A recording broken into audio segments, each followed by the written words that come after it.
அடுத்த குப்பம்மா சத்திரம் பகுதியில் ஆட்டோவின் மீது கார் மோதியதில் ஒருவர் கவலைக்கிடமாக உள்ளார். 2 பேர் படுகாயமடைந்தனர்.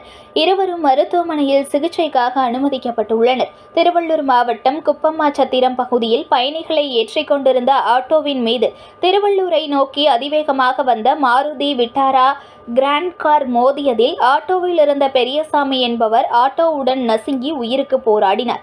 அதேபோன்று அவ்வழியாக நடந்து சென்ற கோபி மற்றும் மோனிகா மீதும் கார் மோதியதில் இருவரும் தூக்கி வீசப்பட்டு படுகாயமடைந்துள்ளனர். இதனையடுத்து அங்கிருந்த பொதுமக்கள் அவர்களை மீட்டு 108 ஆம்புலன்ஸ் மூலம் திருவள்ளூர் மாவட்ட அரசு மருத்துவக் கல்லூரி மருத்துவமனைக்கு தீவிர சிகிச்சை பிரிவில் அனுமதிக்கப்பட்டு சிகிச்சை அளிக்கப்பட்டு வருகிறது. இதுகுறித்து தகவல் அறிந்த திருவள்ளூர் தாலுகா காவல்துறையினர் சம்பவ இடத்திற்கு விரைந்து சென்று காரை பறிமுதல் செய்து வழக்கு பதிவு செய்து விசாரணை மேற்கொண்டு வருகின்றனர்.